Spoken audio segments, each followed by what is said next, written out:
with the first questions. Okay. Awesome. All right, team. Hey, another macro perspective episode, the macro perspective peeps. Guys, we got a great guest on today.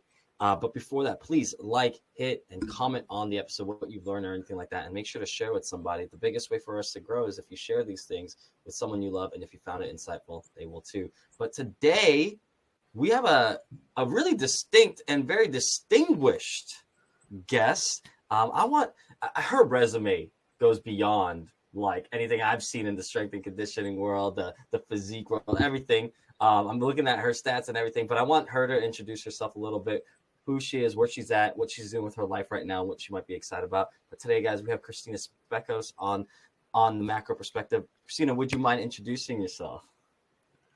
Thank you guys so much for having me. This is going to be fun. My name is Christina Specos. I'm living in Miami Beach, Florida, and I am an online coach. I was previously a college strength coach at Purdue University, responsible for the year-round programming of basketball and volleyball, and worked a little bit with soccer, football, golf, tennis, and I'm an IFBB professional women's physique competitor. Oh, snap. The resume. You know what? That's funny is I saw all the videos of Purdue, and I didn't put two and two together because I probably didn't see that part somewhere in your long laundry list of all these things that you have as credentials. But I was like, yeah, there's a lot of like sport related videos in there, and I actually like great place to start. Like Purdue, was that the first college you started at? Or was there other colleges, or was like how did you end up there? I was very blessed. I'll put it this way: it was a mixture of hard work and being blessed. Interestingly enough, I was an athletic training major, and I wanted to understand like what happens after injury. You know, like we rehab them, but then what? Peak performance, right? So I ended up interning and working in a private performance facility, and worked a long, hard road with sports performance and NFL Combine. But all of those years paid off, and that's how I ended up at Purdue. I put in a lot of work and gained a lot of trust from my new boss there, and it just kind of went from there. So yeah. Wow. kind of a blessing. But you know, it's one of those things where not a lot of people ended up just getting to be put in a position as an associate director. So that's where the blessing came in. You know, I was trusted, and we were brought in to revamp the whole department. So it was a really great experience. So women's sports specifically was like your main focus.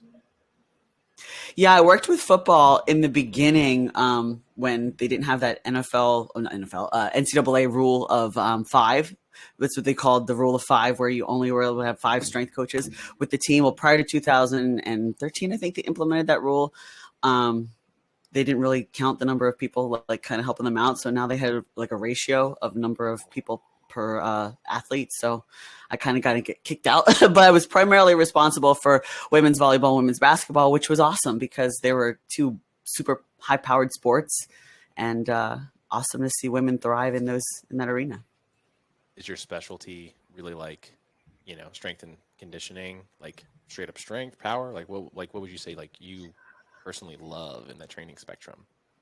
Oh my gosh. I love training strength, of course, but with the ability to work with athletes like that, it was nice to be able to program things like power blocks and ways to get them to peak for in season and, you know, work around injuries and things like that. So I love the strength piece because that's the foundation. But when we were getting ready, you know, in summers and pre-seasons to just have a lot of the acceleration and change of direction components, I mean, that was really awesome as well. So kind of had to do a little bit of everything, but I would say that powerlifting and strength training is the number one way we all get started in the strength conditioning world. Love that. Shame it's not that like really commandeer the conversation right Take away, it, but take it. But like got me thinking. So you mentioned like prioritization of like peaking athletes and periodization, and we've mentioned that quite a bit on the podcast. But again, that's really not my specialty per se. Like not with collegiate athletes. Like, can you go into that a little deeper? Because I think a lot of people, wonder about those things, and also if there's any correlation to like the population that's like on the online coaching side nowadays. Yeah, so here's the cool thing. I'm gonna like name drop a little bit because this guy is near and dear to me as a legend in not only the sports performance and strength conditioning world, but just, as a mentor of mine. But Coach Johnny Parker, who worked with the New York Giants and the New England Patriots and won Super Bowl rings with them as a head strength coach there, he's a guy that, when I would check in with him and just kind of shoot the breeze and learn things, he always went back to the basics of strength training. So I would be all excited to share with him, yo, coach, I'm doing this French contrast and I'm getting my volleyball players, my basketball players, their jumps and their verticals are going up and this and that and the third. And he's like, coach, let me just tell you something. Cause he had this like Southern accent. It was like, it's so cool to like, just kind of, think of him and his little accent there. And he's like, whatever just happened to getting them strong? And I'm like, well, okay, let's talk about that. He's like, you just got to get them strong. Don't ever forget that. So there are some conversations where he'd be like, coach, I want you to get a pen and paper out and I want you to draw 4 lines like an X and we're gonna make it like a chart. And I want you to write these things and like strength. And then the next column, we're going to write hypertrophy. And the next column, we're going to write power. And basically what we was doing was having me write down under each thing, what is the maximum rep range and this, that, and the third. And he's like, don't ever forget the basics. And so going back to what you just said, like the whole like online coach world, I don't think that people in the online coaching space really teach people the basics of strength and conditioning and foundational strength training. Like, how do you get strong and go through the phases of strength, hypertrophy, power, and all of these other things that we would take athletes through in a logical progression. But what's wrong with taking our normal Gen Pop clients through phases to peak and feel their best? Man, basics, fundamentals. Seamus, who were we talking about this with recently? It eludes me. I mean, I feel like we talk about basics with everybody, but I think who did we have? I'm not so sure. Was it more like in terms of the like strength and conditioning side, like the performance, or was it more like life? Man, I don't remember. Dang it. Anyway, but again, I've said it before, but everybody doesn't always listen to the same episodes, or they get different new people in. But I made the analogy to like me in baseball in the year that we had the most success. Shocker. We spent probably like, countless hours doing backhand drills. Literally just, all right, 2 minutes here, 2 minutes of forehand, 2 minutes barehand, 2 minutes this, that, and the other. And literally we're like, how the hell is this going to translate? Sure enough, it was just like you were starting to predict where the ball was going to go and kind of understand the hops based on like the shitty field that we had at the time. And it was super important. And it took us a little time to buy into fundamentals and basics. It showed that year specifically how much of a difference it made. And then the next year we didn't work on that as much. And it also showed that the fundamentals need to be done countless times. And like you just said, your coach was like, hey, what about these three things? Strength, hypertrophy, and power. Like, it doesn't have to be this complex system, even though, I mean, again, you want to kind of create your own intellectual property around it. But again, sometimes the things that get you results isn't always overly sexy. That's what Bruce Lee says. I don't fear the man that knows 10,000 kicks. I fear the man that knows one kick but drilled it like 10,000 times, right? That is literally the foundation of all of this. Because I even look at bodybuilding, right? Like the things that I do with my coach and my trainer and the guys that I'm closest with in the gym, it's always like the details of the basics. Like, we could take a simple leg extension and make it the most torturous thing ever because of where you put your hips, how you reach through your foot, how you extend your legs. Are you initiating from the quad? Are you flinging the weight or no? Are you really actually doing a maximal contraction? And just the basics of bodybuilding. I'm humbled every single day. It doesn't matter how many years I've been doing this. Every single day, somebody that I work with, whether we're training partners or someone as a coach training me, there's always something that, even though I think I'm doing it right, there's a foundational thing that you could pay better attention to. And I think that's what's missing in this online coaching world. I have this huge shtick. We're going to go on like our little, soapbox here. I have this huge thing against like throwing the baby out with the bathwater. Like, why are we trying to be so fancy and so different and so unique? And everybody's got their proprietary method. I'm sorry, but you didn't invent the squat. But some of us just teach it a hell of a lot better based upon somebody else's biomechanics and what we understand about the human body. And that's what I think makes a great coach. You don't have to be doing a Bosu ball squat with 3 dumbbells above one hand and then, holding like, a super band around your waist at like all sorts of cockamamie crap we see on the internet. And it's like, why are you going to do all that? Just master the fundamentals. Mm-hmm. And I think it's fun to experiment and have new things, like you just said. And like a lot of the times, like people are like, that's what they're seeing because it gets a lot of clicks. Right. Yeah. And I know you probably know this, but curating particular content for virality doesn't always mean that it's your actual message, but you have to then like sneak in your message in there. And we're in a weird time because it's like the prominence or the ability to create attention is at an all-time high. And then you're like this reel didn't perform, or this didn't perform as well as I thought it would, even though like the content is like perfect and curated and, I sent it to my editor and blah, but nonetheless, it then really makes you like kind of delve into like, no, I'm going to stand my ground and people are just going to get the authenticity of me. And I think that's super important. And again, like one of my literally my business coach saying like, just be authentic. Like, don't say like, don't try to position this to people you don't want to coach. But I'm like, it took me a while to realize that like, oh, I started these things as like content and creation and learning that skill. Now I need to make sure the message is aligned all the time. So yeah. One of those things I want to touch on too, Marcos, Christina, with like the virality point is people like, I think in the strength and conditioning world, not so much in the bodybuilding world, because I think you guys already have too much going on, but the strength and conditioning world, coaches post content not to post for results with people that need it or clients. They post just to one up somebody else, to say like, oh, look at what I know. Oh, look at this knowledge that I have. And I like, for an example, I don't want to go through because I have their content and I have their IP, is like Uncle David Weck with the Weck method, and then like functional patterns. And they have these they have these like debates about like, oh, you coil this way, and then like one of them's like, no, you do it this way. It's like, and I'm like looking at it as like a movement master, and like, normal person doesn't care. They're literally arguing over pennies and dimes, and it's just like, no one cares. Like at the end of the day, like what people care about is like, hey, how can you help me move without pain? How can you help me move so I can lose weight? How can I get strong? And how can I enjoy my life? And that honestly is the basics. It's the basics. Oh, absolutely.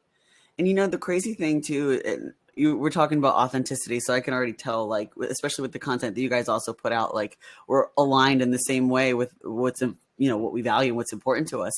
And I find also that when I'm looking at what the consumer or potential client is looking at, a lot of times what we're preaching as basics and what the process is, they're disillusioned to think that it should be easier or should be faster or should be, not as boring, right? Like I know every single day when I go in to squat or hit the leg press or the basic things that I do for what I want to see change in my body, it's boring as hell, but it's a different experience every time.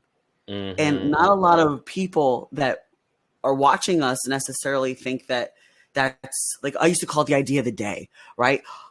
I'm going to be kind of a little, name dropping here, some programs, right? But this is a reality, right? How many people do you know would sooner do the idea of the day? Oh, let me log on to my Beachbody workout on demand and do whatever the hell I feel like it. But then in 12 weeks, wonder why I didn't lose weight, because we didn't have a progressive plan towards something, right? Or I just kind of ate the idea of the day, right? I say this with such conviction because I was that person before I got serious about paying attention to what I looked like or how I felt even. Oh, when I felt like having, pad thai, when I felt like having, blueberry muffins or whatever. It's like you just can't do the idea of the day in your workout and your training and expect to have predictable results.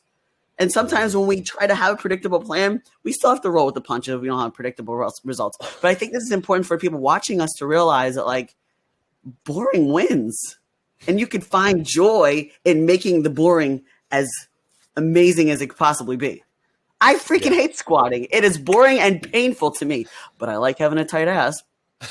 It's so funny. It's so freaking hilarious. It's the same thing. So like I wrestled all the way to from middle school all the way to like college, and I had my coach from high school actually took on over the wrestling program in college too. So he was there for the last season, and you know what? All 4 years, he taught one move or like one system: left leg lead. You shoot to the left, and we drilled that for like all the variations of it for about like an hour. Guess what the second hour was? Oh, guys, if they give you a little bit of problem, we go to the other side. and that was it. So basically, like all our matches, everyone knew in our district, in our regional, in our conference, in our state. I even wrestled nationally. Oh, they're gonna go to the left, and they did not know how to stop it because we drilled their first stop. Oh, you scramble a little bit. That's okay. We got your second stop. You know, your second defense. Oh, if you figured out that, we've got the other side you forgot about. And like he just drilled it so much. And it's right. It can be very boring. But you know, when you're doing those reps, when you're feeling the muscle and you're feeling the nervous system, it knows when things are wrong or right. And you're kind of like, I'm feeling it. You're in the flow and you're like, oh, there's something here. You find like another movement. You find something else. And you're like, it is not the same rep every time. It is not. It's a different experience, but you have to be present enough. And I think this is for the crowd in the audience here. You have to be present enough to not say, hey, this is 12 sets on squat today or 12 reps on squat today. No, you're going to go in there. There are 12 different freaking reps.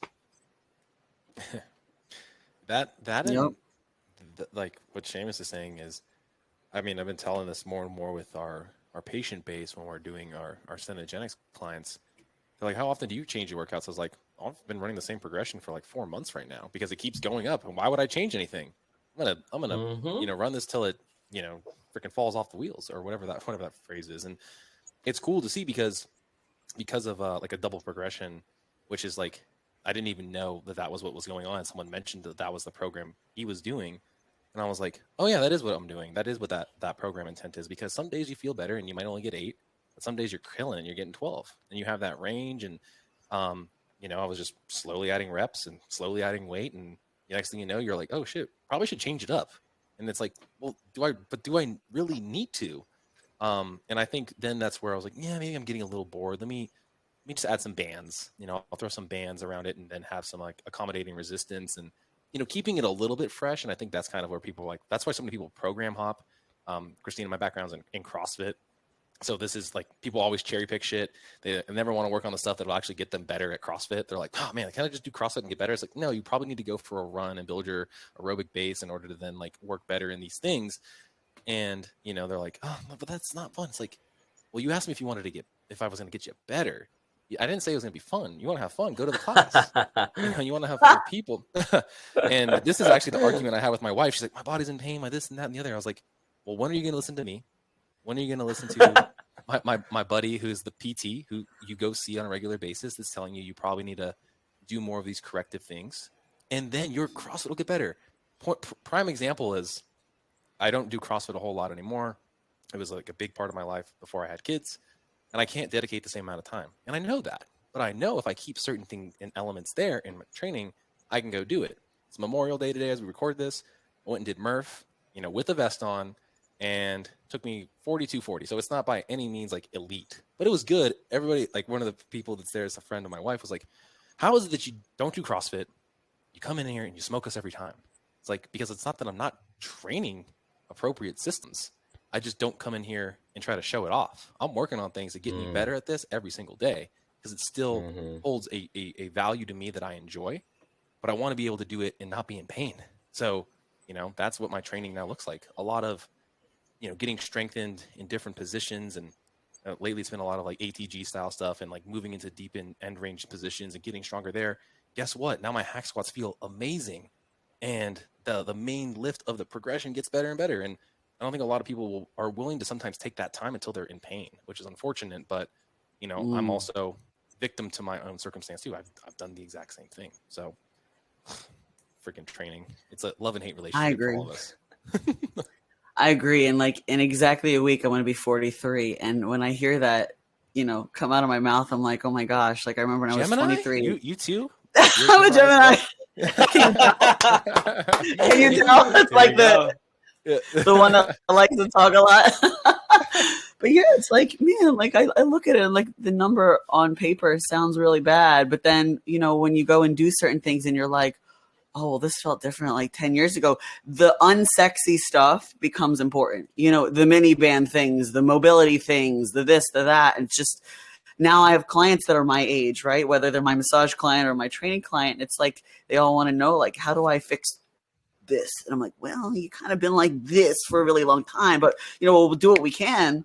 And that was one of the, the joys of working with overhead athletes. It was such a challenge for me to try to keep their shoulders pain-free. And to say like, okay, 3 times, at least this was my rule, 3 times more back work, whether it was lat pull down, anything, rowing, rhomboids, this, that, band pull aparts. I didn't care. I didn't even care if we ever did pressing, as long as this was safe overhead pressing. But it's one of those things where like, I think in programming that way now, like if I have a client that comes to me like this, how many bench press sets am I really going to want to give him? Probably none. But as we get older, we have to make those choices, not because, we like certain things, but sometimes it's a matter of keeping certain things healthy. It's sad sometimes. We have to do what we need to do versus what we like to do, right? The bro muscles. Yeah, and I love that ratio too. I think once my other buddy mentioned a similar thing. We actually had him on the podcast. Zach was like, you should pull more than you push. I'm like, but I'm really good at pushing. He's like, yeah, that's probably why you're in pain. I was like, all right, touche. And so now there's a lot more, what feels like a hell of a lot more pulling exercises. And it tends to be a weak part on so many people because, a lot of, like you just said, overhead athletes or power generating things are more of a pushing kind of drive more than anything. So I like that 3-to-1 ratio. People, guys, there you go. There's at least a tip of the day. There's your, what did you say? The info, the information, whatever that was. Yeah. So I heard that strength and conditioning likes a lot of rules, right? Yeah, there's a lot of rules, and I heard that rule like back when I was like training with a mentor, and this 15-year-old kid came in after doing PT. He pulled his pec, and like I heard that rule like, yeah, you should do 3-to-1 pulling because he pulled it when he was doing like pec flies and like bench press, and he's like, and then we asked him like, oh, how'd the rest of your program look? And we looked at the program, and it was like arms and legs, but like there was no pulling. It was just like bench, arms, legs, and then that was it. And then we looked at him like, yeah, you're off balance. Like you're so unbalanced. You're so in pain. And I think, Christine, I think what you're talking about, like I think Marcos and I too, like, you have so much pain in your life that you realize like a lot of it is like you're a victim to your own success because like you're like, yeah, like let's push some more. And it's like, overhead athletes. I was a wrestler, so like that stuff was always there. I always had to do the external rotation, the band pull aparts, all the scapular stuff, and I had to like get that mind muscle connection. It took years. Guys, if there's only thing that you should really listen to is do the prehab work, do the band stuff, do the 3-to-1 rule, because you can push so much more or more often if you're not in pain. But even for just like posture too, like aesthetics, like posture and aesthetics is almost like it's a double bonus, right? Like if you're doing a lot of back stuff and you're really erect in your posture and you're open here, how is that a bad thing, right? As opposed to like I bench press all the time and I look like a hunchback, right? So aesthetically, you look good, you look developed in your back, but also like I noticed that too. I was never able to do pull-ups until I was like 34 or some crazy odd number, and I realized like, wow, like this feels good. Like I have a back and I don't want to stand tall and I'm proud. So there's a double, whammy there that you get both benefits. Ain't that the truth? That was literally my dad. He was such a push heavy athlete growing up, and he's torn both of his pecs, and one of them was like benching like a pretty absurd amount of number for like a lifetime natural person. And then the other one was he was I called his bluff. He was in his shit. Had to have been like 20 years ago. He's like, I used to do 1-arm push-ups, and I was like, bullshit, you did? I was like 10 years old. He's like, really? I'll do it right now. Yeet, pulls his pec, complete tear. Just has that. Like immediately having that blood on the inside, and I'm like, he's like, let this be a lesson to you. Don't let your ego get in front of you. And I was like, Dad, you know what? You're right. I will probably never do a 1-arm push-up now that you scarred me for life. But he never was able to do a pull-up until he was like 60. Actually, Wow. like late 50s actually. And he came in and we drilled that progression for so long. He's like, I feel so much better. My elbow pain and all these other things are starting to rectify itself. And it's like, yeah, because your training was biased to the stuff you're good at. And I actually nowadays personally like to train stuff that I suck at. It's actually a lot more fun because it's challenging. You have to think about it more, and you feel like you get a hell of a lot more out of those sessions. But again, everybody wants to start with things that bring them a lot of success. And in something we were doing right before you got on here, Christina, we were talking about those things. Like, if you want to do something aggressively to get a quick result, it's probably not going to be sustainable, right? And we want to make sure that, like, okay, we can do that to help build your motivation and momentum, but we're going to have that conversation about like the periodization, just like you do with those athletes, to make sure that you're getting exactly what you actually need for longevity in your sport. Or shoot, like you just said, if you're going to go from collegiate to pro, right? And you're obviously that person to be the voice of reason to a collegiate level athlete. What are they, 18 to 21 years old? They don't know any better.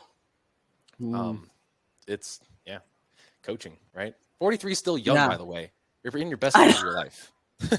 I know. And I look at some people that I have as friends in the gym, and some of them, like, I feel like fitness sees no age, right? So I have friends that are like 57, and I'm like, oh man, you don't look like a day over 40. And everybody looks at me like, oh, I thought you were like 29. I'm like, okay, we're all like, stroking each other's egos, because fit people don't know any different, right? We're all like just in there being little meatheads.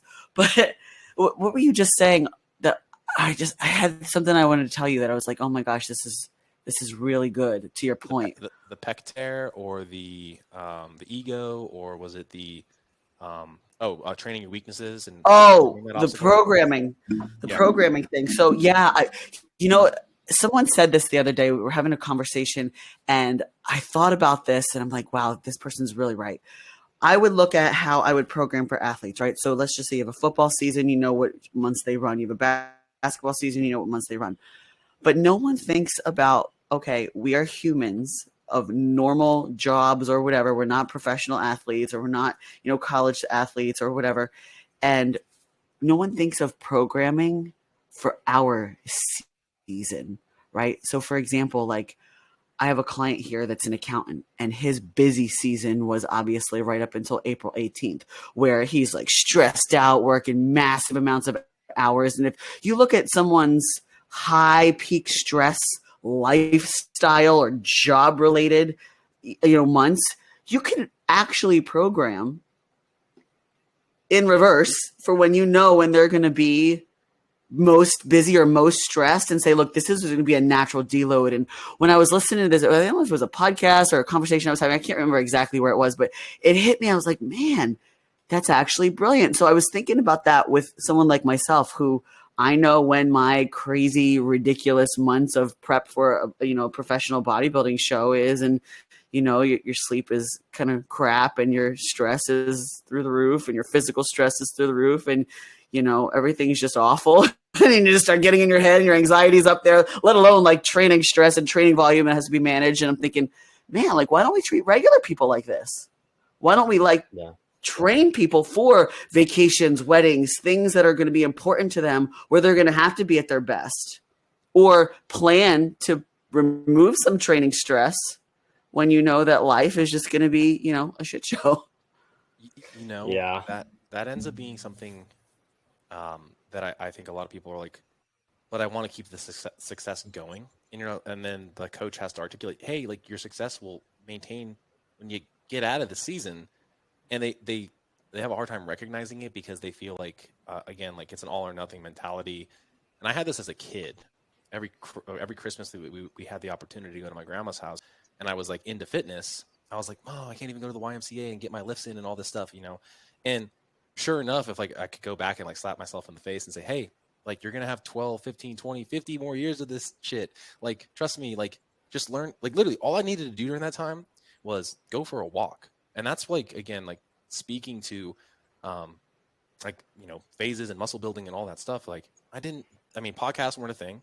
And if I would have had that voice of reason and listened to a lot of these really well-read, educated people, I would have been so much further ahead, because I've been like, oh yeah, like, I can enjoy grandma's cooking, but instead of me getting all flustered and then just eating my feelings, it was like 18 years old. I'm just like eating because I'm like, oh, well, fuck it. Like, I'll get back onto it like after New Year's, like everybody does.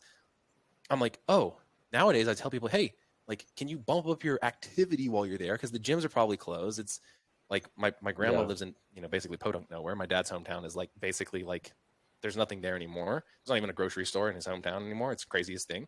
You have to go town over.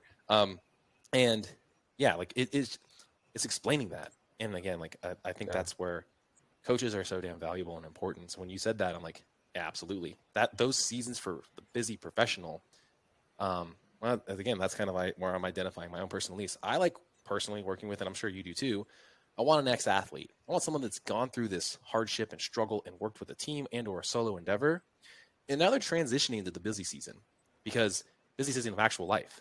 Because like we were mentioning earlier, training can kind of be monotonous. But guess what? Adulthood's fucking monotonous. And the secret to actually winning adulthood is understanding the values of enjoying monotony at times, right? And then when you have those things that break it up, that's when you have to enjoy. That's where, when I'm talking to some clients, I say, is this an outing or an event? An event is something that's on the calendar, save the dates, or sent out, and or you booked it with those people well in advance. And people with kids understand this more so than most single people. But then again, random Friday friend hits you up. Hey, you want to go for drinks? You want to go do this thing? That's an outing. You need to still stay on your game with your nutrition. Get your training done. Get your movement in before you go do the stuff that keeps the social flexibility. And one of our previous guests, Carter Good, mentioned just that. One of the things he was saying was like, you need to cycle your social seasons, and I think that was something he posted within the last couple of weeks. And I was like, I love that. Damn it. I wish I wrote it that way or sent that post because it was so good. So I'll give him props there because I'll find it and say it again. But yeah, it was so good.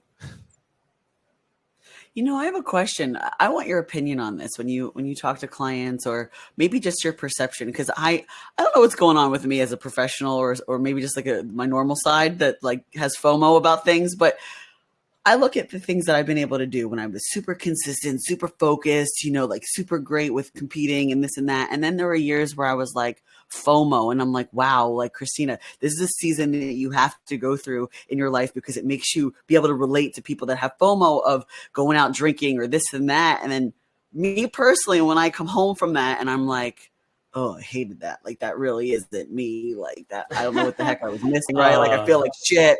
Like when you talk to people or when you try to put yourself in the head of your clients or whatever, I don't know, this might be controversial, but do you think that we live in a society where it's been made to be like normal to do all this crazy crap and our potential clients or our clients struggle with this because society norms versus our version of normal is healthy, right? It's trying to keep to your macros. It's trying to keep to whole foods or quality types of foods and micronutrient dense and all that stuff. Like sometimes I feel like my mentality's been where I'm trying to relate to the client, but I'm not trying to become what I treat because that's really not normal, right? Am I crazy? Or do you feel the same thing? Seamus can go. Yeah, Seamus first. I'll do second. Yeah. So the biggest mindset shift I had with this was like, people are like, well, it's like you make that sacrifice. And I'm like, what sacrifice did I make? It was never part of my life per se. Like, I'm not sacrificing anything. I'm just making a choice not to do that. So for me, I don't feel a loss. I don't feel like I was listening to a podcast once, like this might be like, makes like, it'll set it kind of home. It's a Tuesday night. Your son has a recital, or it's a Tuesday night, you're a speaker as an author and they're giving you $60,000 to speak. Now that might be a sacrifice because now there's a financial incentive behind it of like, oh, I'm losing 60,000, but maybe your values are like, well, Tuesday nights I'm with my son, So like there might be that. If you didn't know what the other side was, you don't necessarily feel like I'm sacrificing anything. And that's kind of the same thing for me about the FOMO. I've had that time. I've partied. I definitely did my partying. I've done my social. I do all that. But I think you have to find a harmony, right? And I think some of the things that a lot of people do, they definitely justify. Like, for example, I saw a post saying something like, man, people eat pizza and do, a bunch of fast food. No one bats an eye, right? But like as the regular thing. But the moment that they start getting tight on their diet and they go like, oh yeah, I track my protein, my macros, everyone's a damn scientist and everyone's a freaking critique. What? So really we have to, I think this is more of a societal thing of like going like, well, what are the averages that people are going through in society? What are those things that they're doing? And yeah, I do agree, because there are some normalized things that I'm like, it's always like, hey, when people want to go out, they're like, hey, it's drinks. And I'm like, I just don't do that, or like, hey, when we do that, it's like this. So I don't know, for me, I think I'm kind of in your camp, Christina, where like I do a lot of what I do for me, and I'm very protective of my energy and I'm very protective of my things. But I've also seen that side, and just to be quite honest, I can enjoy it, I can partake in it. But personally, for me, it's like I just feel my absolute best because right now I'm in a season of where I'm trying to push myself. I want to see who I can potentially become and how I can get to my max myself. And nothing against those things. Those things are, they're fun, they're great. But to me, they're not serving my better self. And, a little soda here, maybe, I don't know, you can have better desserts or better choices and still enjoy things. But I don't chase cheap dopamine. I don't chase cheap things. I want a richer experience of life. I get it. People can defend, but you can be social. But you want to go. Don't you just want to have a good time? I'm like, I still do that stuff. It's a different way of doing it, if that makes sense. Yeah. And I think piggybacking off of that, like, you define your own fun. And I think a lot of the times, like, alcohol and libations and all that other stuff that's like part of the social setting. I mean, every social setting surrounding around food, it's like every holiday, every major event, there's always like the junk food that's associated with it. And again, can you healthify it, a little bit? And again, like, will you feel better afterwards? Were you still able to enjoy a little bit of that something? What does moderation actually look like? And also, like, personality types vary drastically across the spectrum. I'm definitely an all or nothing person, and I know that. And when I really want to be in something, I will say no, no, no, no, no. Even today, my wife was like, just try this. I was like, I'm not hungry right now. And she's like, what? And I'm just like, look, y'all want to bitch about my weight. Y'all say, hey, you should try to like drop about like 10% of body weight. Just we want to see what you look like, because it's been like a perpetual state of building the last 2 years. And I'm like, okay, you're trying to pressure me into something, and I don't want to do this, right? And inevitably, if somebody's just pressuring you long enough, you might give in. But I'm like, again, what Seamus is saying is like, I want to now pursue that thing because I've been saying it. I've been trying to put it into the universe that it's actually going to happen, and it's not manifesting. And granted, this is where having a coach would have been, have someone to report to, like, hey, like, get your shit together. Whereas like, it's just me the last year, a little over a year since I've had a coach, and I'm like, I'm struggling. And I think, like you just said, like, I'm eating all the healthy food still. I'm just eating it in abundance. And why am I doing this? And I can identify the exact time. It's bath time every night. Why am I getting the stress trigger? How do I resolve it? Why can't I just say no to like going into my pantry? And I think for most people, again, like Seamus said, like, cheap dopamine for me was what I was looking for, because I just wanted to, it's like, okay, I'll get it tomorrow. I'm still eating quality, 80 to 90% of the time, but yet I'm not seeing the scale dip. And like, again, like, what actually mattered more, right? And I think that's where, so Seamus and I are taking the like master health coach certification with precision nutrition. It's like the why behind the why behind the why behind the why behind the why, right? They call it the 5 whys. And like, keep questioning those things. Yeah, me too. Oh, you're doing it too? I've done it. Yeah. You've done it. Okay, cool. So, okay, gotcha. Yeah. And as I'm doing it, I'm like, damn, these exercises kind of suck, because it's like, this isn't real world case studies. I want to talk to a human, because like, you got to get to know that those things, you're getting these snippets. And, sure enough, I'm like, but I can use these strategies on myself. And after having that call on like week 3 or week 4, I realized I'm like, I'm just not, like, again, why am I telling myself that I need to hit 3,300 calories? What if I eat today and I'm at 27 or 26? Like, is my week going to average out? What's going to look better? I think a lot of things kind of boil down to is that our perception of healthy, me personally, it's been macros has given me the best result I've ever had. So hitting it to a level of precision is how my mind goes back to correlating a result. And most people function that way. This thing worked for me. I'm going to get back to it, right? That's the first place you go. And so now I'm just trying to like readjust my calibration of how that thing works given this current situation. I mean,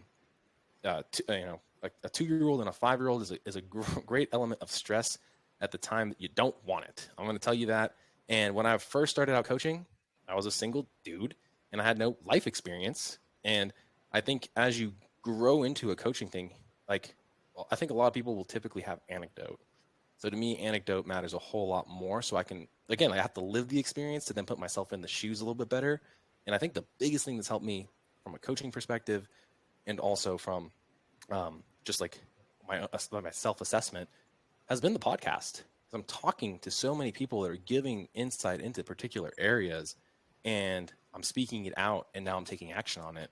And granted, yeah, it took me better half of 12 weeks to finally get my shit in order with my diet.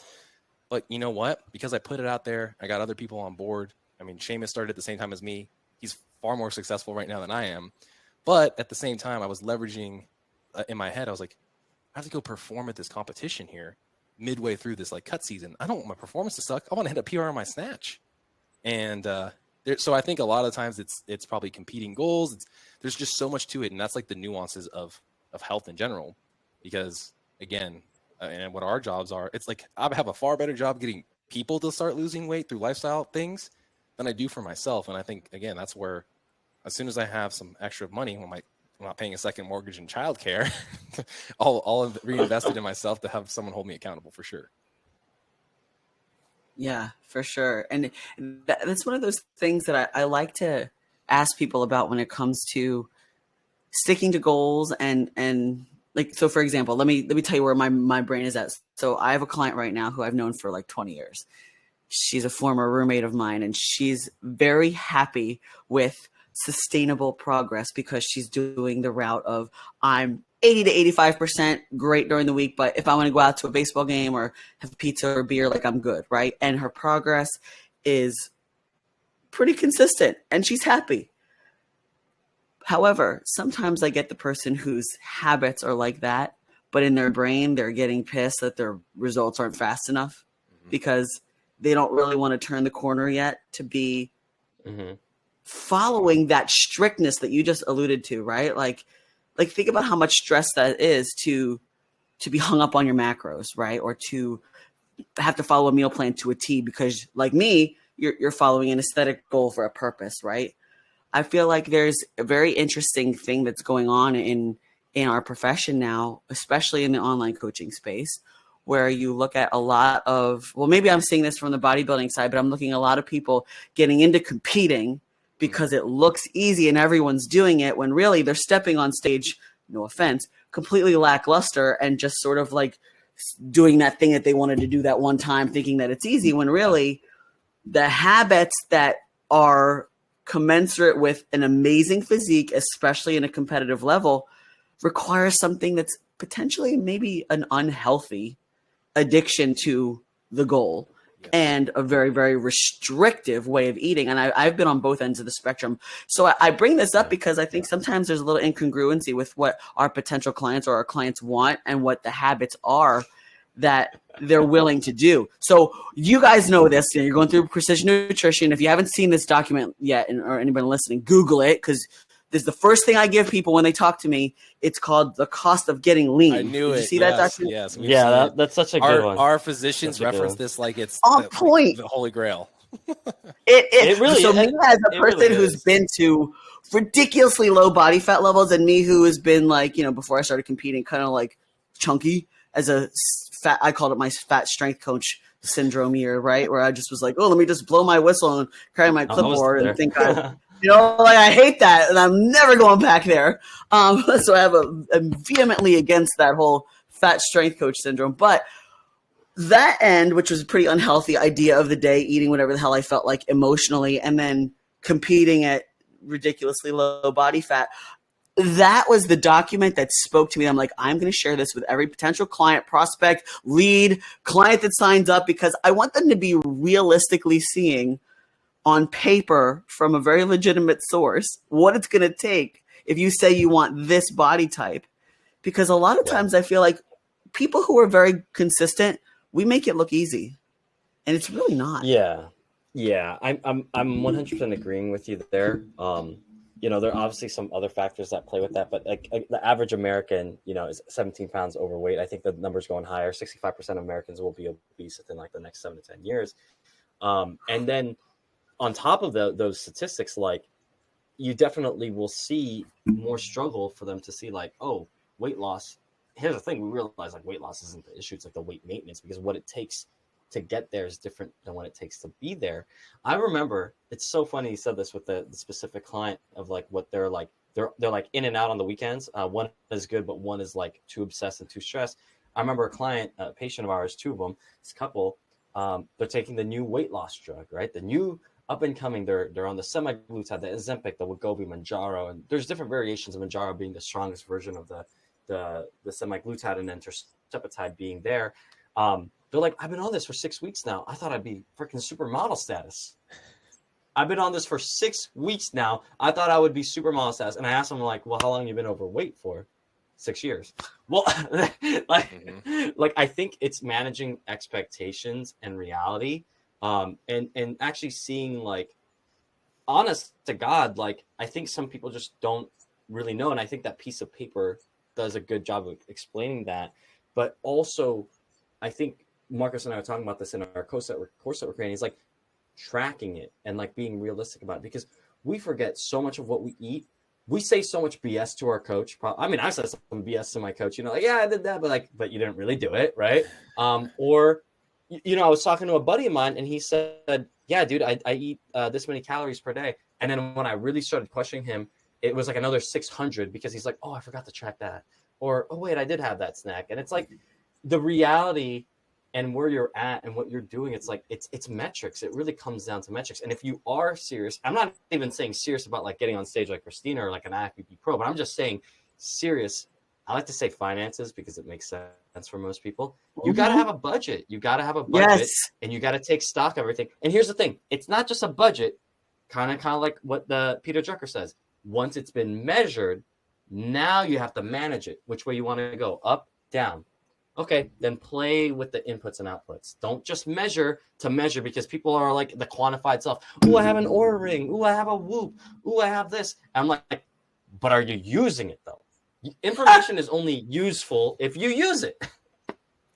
Right. And you get so lost in the weeds. I mean, I'm actually going to call out Zach. I mean, if I'm going to send him this excerpt, because he would be like, yeah, I'm looking at my Whoop data. And I was like, well, what have you changed? He's like, nothing. I just know I'm sleeping like shit. And I'm like, dude, like, you're the most analytical person. You're like the most analytical person I know, and you're not changing anything with your sleeps. He's like, well, my wife doesn't like to go to bed at a certain time, so I stay up with her. I was like, well, then that's on you.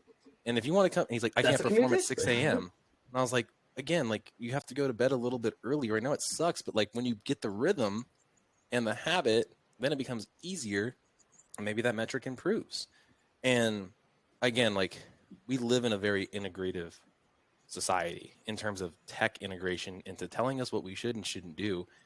And I'm like Seamus said, it's like, well, let's write some stuff down on paper that then lets us, start seeing trends, because if we're not analyzing these trends, we don't know what levers to pull.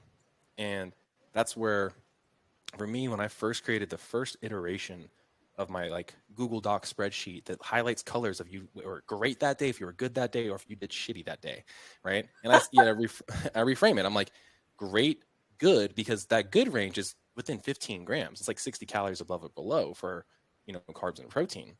But I'm like, those days are, again, daily goals help people. But what I really care about is seeing my weekly averages with you give me some sort of identifiable data. Because we know weekdays and weekends are going to be different. Not everybody's a robot like myself that wakes up at 4:30 every morning. But again, like, I forced myself into that behavior because I can then recreate a very similar day that I can have the most success with. A lot of people feel like they're missing out on insert whatever event here is not happening. But again, going back to periodization, phases. It's okay to like step away from all the social stuff for a few months. Maybe just spend more time with your spouse. Maybe do some other things that mean a lot.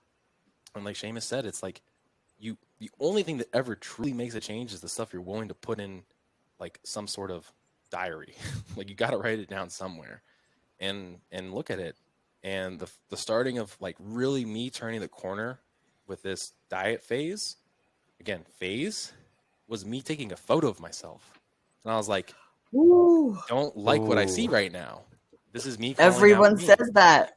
Yeah. They're all afraid of the first picture, right? And they're like, Yeah. every client that I get that is usually like decently overweight all says that. They're like, oh, I saw that was myself in a rude photo on this awakening. vacation and I needed to make a change, right?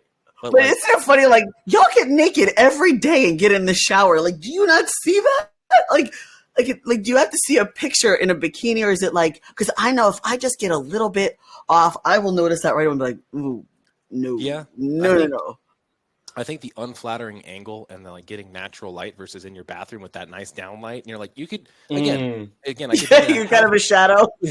you could be in a healthy weight range and a healthy body fat percentage, which technically, going back to that paper you alluded to, I'm in that healthy range. I'm just not willing to like. You're just not happy with it. Yeah, I'm just not willing to get to that cost of getting lean. I was like, so I need to make some changes. So where am I starting? How do I get rid of my witching hour? How do I make sure that this thing gets better? Yeah. And again, like it was, again, every coach would identify the exact same thing. They're like, how do you cut it off? And I'm like, I need to try something different. And so ironically enough, where most people are like, hey, keep TVs and blue light out of your bedroom because it's going to make you go do blah, blah, blah, blah, whatever that is. I'm like, you know what makes more sense for me is getting a fucking TV in my room so I get away from my fucking pantry that's downstairs. Yeah. It makes sense. Dude, it makes, honestly, Marcus, like, it just makes a lot of sense. This is like the theory of constraints, right? Really, what is the biggest constraint in your life? And what is the prime 1 to 2, 3 movers that actually attack it? Because like you're saying, hey, my weight loss is the problem. We know that you really do good job with your nutrition, with your training. So like those are areas that's like, okay, like he already has those levers he's pulling. But I don't want to be good, Seamus. I want to be exceptional. Just like exactly most people in our space want to be exceptional. Yeah, and then you have to look at the theory of constraints and go, okay, well then what is it in his life that if we pulled that one lever, it actually changed everything? And it could be the TV. Like it really is. Like I've seen clients where they're like, if I just do this one thing, it keeps everything say so, right? And if it means, hey, spending time just watching you, next thing you know, it's been 4 hours and you're supposed to go to sleep and you're not supposed to eat. And you're like, oh, cool. So it really is, finding that one thing for a person and writing that out until they can't, And, Christina, you said something along the lines of how do people not notice those things? I think that has to do with pain. I don't think some people understand pain enough. Like someone said it the other day. There's like, there's pleasure and pain, and most people do run away from pain. But I think they do so much running that like at some point, like they actually don't know what pain feels like, and they don't understand what darkness feels like. And I think they need to keep that pain and darkness a little bit more present for them to go, nah, F that. I am not dealing with that. And the more you deal with like, keeping it present in your head of like that dark memory, that image of you, that photo of who you were, you're like, I'm going to keep going this way, And, at some point you get to the pleasure side and you're like, yeah, F that pain. Man, you got me. So, I mean, Christina, so this is a weird question. Of all the certifications you've done, which one have you gotten the most value out of? Because, I mean, you can look at, you have a full page devoted here. Got it pulled up. Like, which one did you learn something that is just so ingrained in now what you do? I'm kind of curious because obviously that PN one, that's a great resource. Like you said, anybody can look it up. But what's the one you feel like you got the most value from?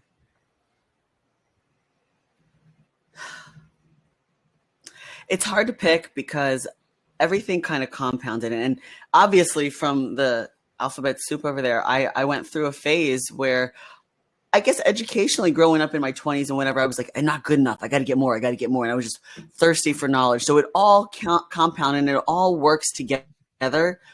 But, and this is going to sound so corny, but like none of them were as good as me going through the process. Like you alluded to you having a coach or, people hiring a coach. When you have somebody so good to take you through the process of actually going through it, it brings the education to life. So for example, I highly recommend Precision Nutrition. So if there's one of all of my alphabet soup that I would pick for a coach that needs to really kind of see a multiple different perspectives of things. I love the way that you can learn a little bit more elite physique information there, but also learn some very specific special population considerations too. It's very realistic, but nothing taught me the most than going through it. Like, you can read about carb cycling all you want. You can read what low carb is supposed to be or what keto is supposed to be, but until you actually feel true depletion and feel what refeeding carbs really is like, you never really truly understand the power of a carbohydrate. Yeah. Like, there were times where I was so depleted that went to all you could eat sushi, and I felt what carbs were like. I was shaking because just the insulin spike and just everything from high blood glucose from white rice, right? I'm like, whoa, this is science in motion. This is real. Mm-hmm. And that was the biggest teacher for me, like feeling what that really felt like. Yep. That's the difference between skills, experience, and wisdom, right? I think like one of the best coaches that I ever had on was Mike Boyle. Yes, I was at a few of his conferences, and there was another coach that I had that was there as well, Bob Alejo. He was like the winningest team. He came over to Cal State Northern. He literally said, like, I've been doing this 31 years, and he just said it there. We're not doing cleans, and we're not doing a lot of Olympic lifting because I've just seen too many people get hurt. You can get the same from deadlifts. And, all the new strength and conditioning coaches, even myself, was like, well, the science doesn't say this. You have impact, you have this. And he goes, and he showed us the data to the science, but then he just showed the particulars of it in motion. He goes, all right, let's have the whole room set up. Now everyone's set up for the deadlift. They can do it. It's easy. And then he goes like this, let's push him hard. And he's like watching us trying to push him. We're fumbling. All right, now push him on cleans and stuff. And like, we're doing all this like cues and stuff. And the whole room's fumbling. We don't know what to do. Apparently, like, we don't know how to coach anymore to teach some Olympic lifts. And then he goes, okay, now progress them. And we're like, shit, well, how do we progress the Olympic lift? They're like, put more weight on. He's like, well, someone's going to get hurt. Then he goes, put more weight on the deadlift. And he just goes, all right, there you go. And it just, like, Mike boiled them. Like, I use them as examples because they just go, like, put more weight on the bar, make a move, and get it going. And you don't have to make it so fucking complex. It doesn't have to get so complex, Yeah. And also what you said, Christina, like, this is general formal education and higher education in its nutshell. Like, how many people come out of college and say, like, I was woefully underprepared for taxes or finances or all these things. But like you said, not one in particular certification in the alphabet soup. Not one. Were better than the other, but they all, again, they cross-contaminate, and you probably then notice some trends and some things that were identifiable. I like to call them the axioms, and that's why I named my business Axiom Fitness and Nutrition, because those core things, just like in math, they are a set of rules that we have predetermined that you cannot break in order to see a result. And again, people will argue tooth and nail to the carbohydrate insulin model and the calorie model. And look, we understand the science might be a little broken, but so many people have had a great result with using tools at their disposal at any particular time to get where they need to go. And I think that's the biggest thing, is like, in all these things that I'm pursuing for, we'll call them CEUs at this point in my career, the thing that I'm learning is, like, I just have to be open to applying some of the things that they're speaking so highly of. Sure enough, I used the 5 whys on a client call here this last week after doing the lecture. Oh my God, it was a deeper conversation. Cool. Deep health. Nailed it, right? Like, I would have gotten a gold star for that assignment, but they don't have any assignments in that course. The other thing was, like, again, breaking down the GPSA, right? And again, what's the goal? What are we practicing? What are the skills? What are the actions that then lead to all those things? It's like, it was a different way of, again, using Charles Duhigg's cue, routine, and reward thing.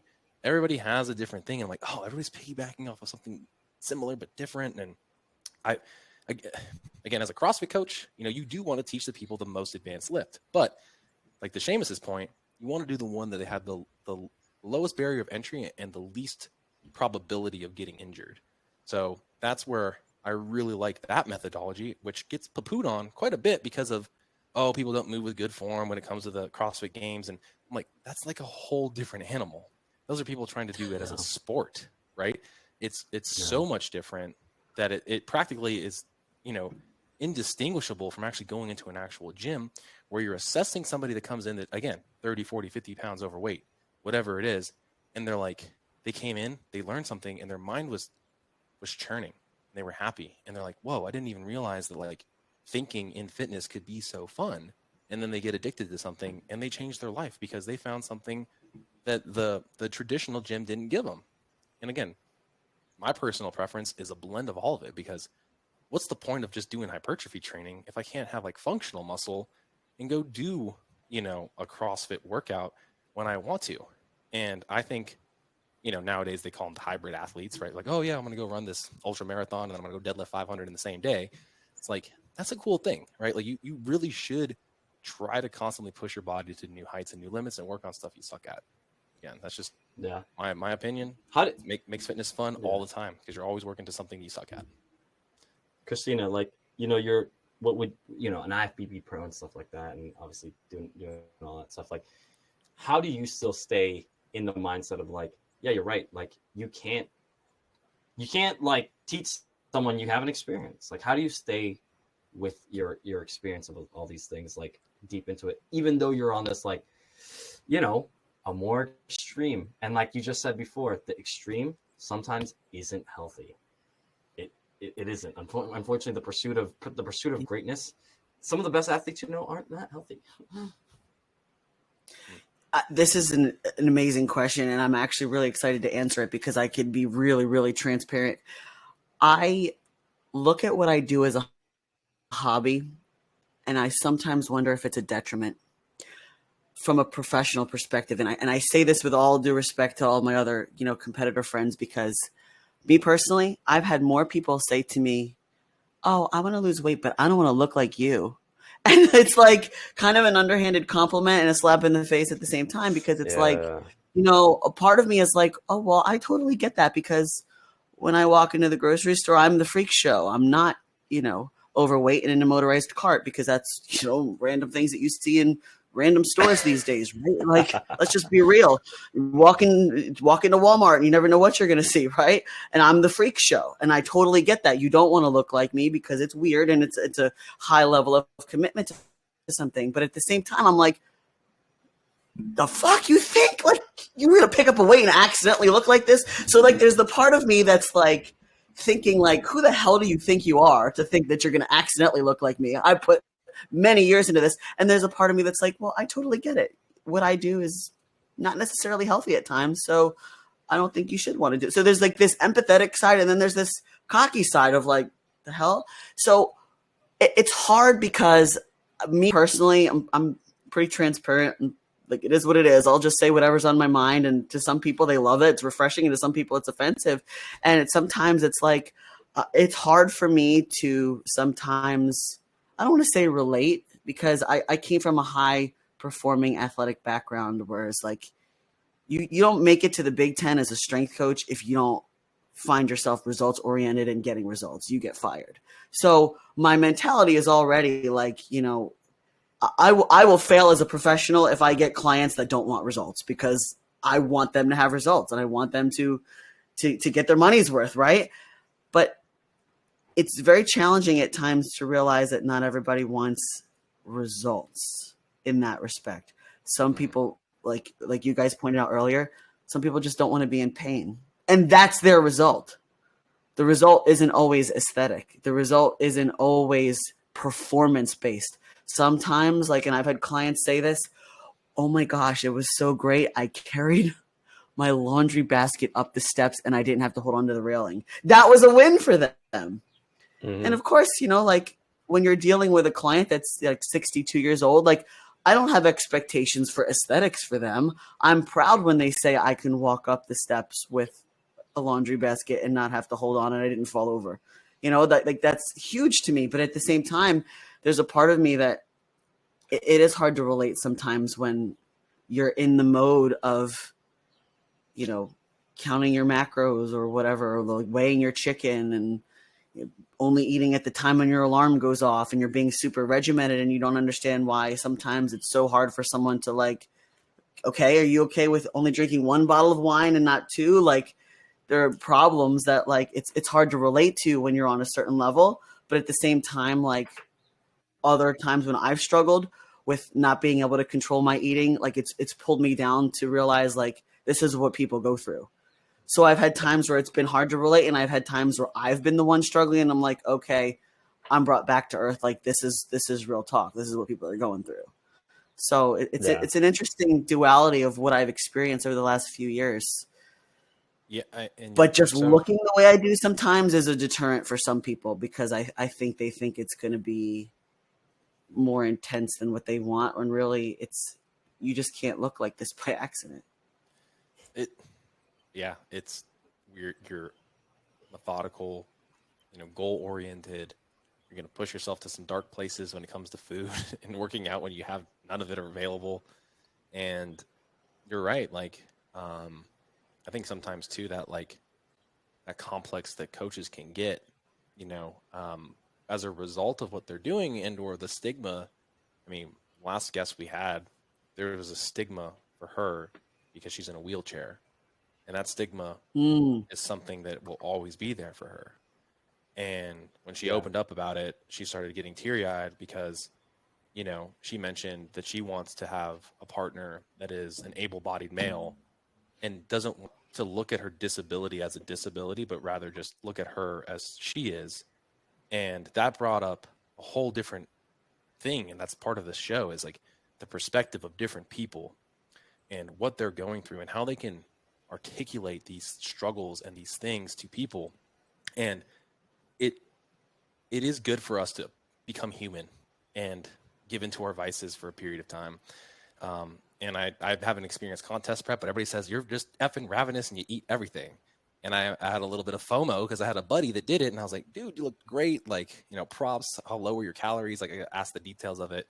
It's like, dude, I haven't stopped eating for like 7 days. Like, I literally can't stop eating. And I'm just like, that's what I'm personally afraid of. And so like, but again, like, I don't have to go stage ready. I can get to like maybe a leaner percentage where I'm more confident and I feel good about what I'm going and preaching versus getting at home and dealing with that other struggle. But again, like, I think what it does, it allows us to humanize ourselves, understand that like, okay, now I get it. Now I know what, like, again, like, you can't just be regimented all the time.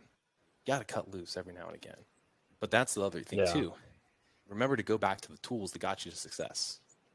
And yeah, I mean, I can only imagine. I mean, shoot, I think my wife would be like, I want her arms, and literally she's like, she's like, how do I get bigger arms? How do I get more muscle? What do I do? I was like, well, you got to eat extra food and you got to gain weight. Like, I'm sorry, there's just like no ifs, ands, or buts around it.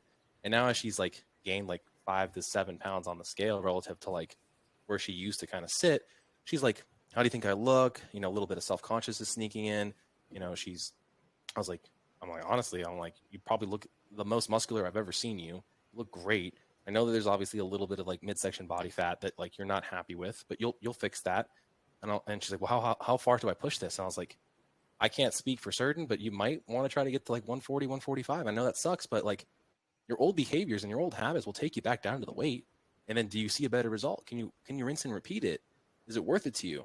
And what she's currently experiencing is lack of mobility as a result of muscle growth. She's like, these things suck. I don't know. Like, I can't do my job. And I was like, well, like, as a hairdresser, like if you can't move your arm over your head to blow dry shit, like maybe it is too much. And she's like, do you feel this broken all the time since you've been putting all this muscle? I was like, yes and no, because of some of the injuries. I've had to like, reconvince myself that like, hey, maybe instead of going in here and, crushing this volume and getting that blood flow and doing BFR and doing all these other like things, I'm going to go work on, a different approach and see how my body responds. And it's always trial and error. It's an N=1 experiment. Try different phases. Like if any, like I think that's the biggest thing about this. Like, like you identified that phasic thing for your athletes or the mom or like the 62-year-old. And again, different phases allow you to grow in different areas, and they let you get some other victories. This is the strongest I've ever been. Yeah, I have an extra 5 pounds, but I've never lifted this much weight. Cool, that was the phase. Now are you ready to like try to like shed some of the body fat that you may have put on with it? because again, it's never like if we solved the problem of getting everybody completely like, I don't know, women at 20% and men just sustaining 10% body fat with like no problem whatsoever, right? Like that wouldn't allow for the struggle to occur, the pain that Seamus mentioned, and then you wouldn't also like endure it. Last thing I'll put in here, and then Seamus can like maybe have some closing questions for you. Like I hate competing, but I love it. I hate it because in the moment, it's like me against me. It's a head game, and that mentality sucks. And generally, that's why I like doing it with teams because, you know, we try to pick each other up. And if there's an area I'm not as good at, hopefully somebody else on my team can pick up some of the slack. That's how it goes in CrossFit, right? But I love the journey. I love preparing for that day. I love going in there and having fun. And that is like I know that the pain of the day is going to suck. It never gets any easier. Certain things are better or worse depending on how many years you put into it. But that journey and that process, and again, pivoting for 6, 8, 12 weeks is where I get so much joy and pleasure because before the last competition, I hadn't snatched in like over a year. I was like, do I still have it? Sure enough, we get to competition.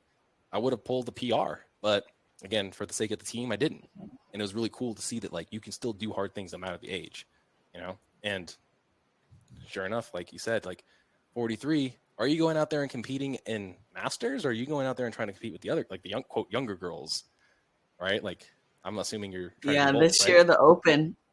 This year the Open. I did the Masters 2 years ago, and that was a good for me in my brain, like an intro, because you know Masters doesn't qualify for the Olympia or anything like that, and this year is going to be the Open, and I'm scared shitless.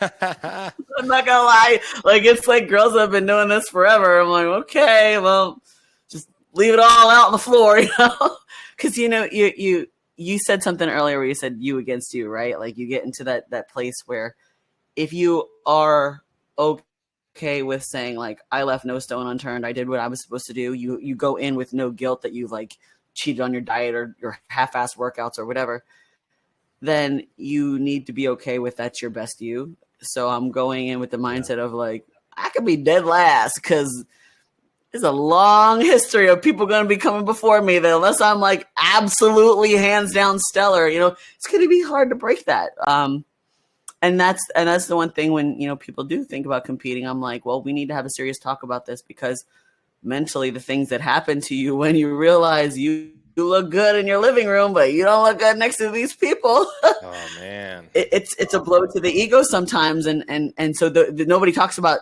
the mental ramifications of the sport when people want to get into it, let alone like physically what you're going through that affects your mental because you're hungry and this and that.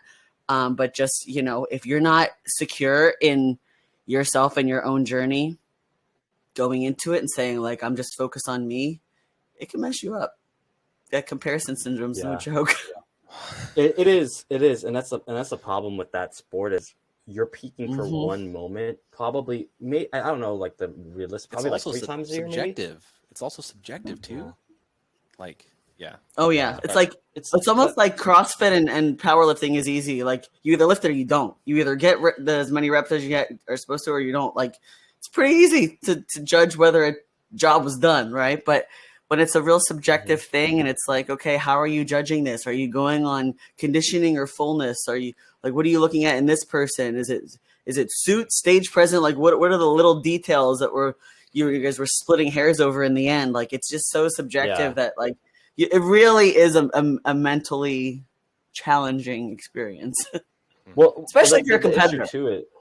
Yeah, and the issue too, like I was saying, is like you only do it like 3 times per year. Like there's not enough volume for you to understand feedback or critique. Like for me, all the way up to college, and like even now with jiu-jitsu, it's like you go to a tournament, you at least like get like 4 or 6 matches in a day or a weekend. You know, with some tournaments, I was doing 3-4 day tournaments, and I got like 12 to 16. It's like there's a lot of feedback right there on like win lose. Like if you lost, like I felt loss more times than I felt winning, and that's okay because it was just feedback. At some point, like loss is just feedback. But the fact that like you only go on stage once in a while and there's no feedback until that moment is kind of like what ruins. It's kind of like it's a do or die almost because it's like there is no feedback until that moment, and you can't navigate those waters. There's no zigging when you should have zagged. There's no zagging when you should have zigged, and it's just really impossible. And that's the tough thing. But Christina, I'm looking at the time. I want to make sure we're just appropriate for you and all that. Let me ask you, just in closing here, what are you excited for, and where can people find you and your list of amazing resume? Oh my gosh, thank you for that compliment. I realize that things to get excited about going forward, especially with me, pivoting from private sector to college sports and high school sports to, professionals, and now being on my own and doing, online coaching. I'm really excited for, the possibilities of growth. I know Marcos talked about having a business coach, and I have one now too, and just the things to learn. I'm really excited about how to just learn how to help more people, because while you feel like you're such a small fish in a huge ocean, when you look at like Instagram or Facebook or any of these other online platforms, you feel like you can get lost in the sauce. Just learning how to really create valuable content, give back to people, and make people feel warm and invited to ask for help is something I'm really excited for. So for those of you who are Instagram people, you could find me at Christina Specos. That's no spaces or anything. And same thing for Twitter and I think TikTok that I'm hardly on, and Facebook. But I kept this simple. Christina Specos. Awesome. I mean, this was great. I mean, I know there's way more that we want to get to in an hour. 15 is not even enough time to scrape the surface, but this was probably, we didn't really even ask any questions. You just kind of took something that we were, answering from you, and back and forth. It was great. And normally we have to kind of queue up each other. I'm like, hey, you're going to ask like a next question, but it didn't even require that today. So we love that.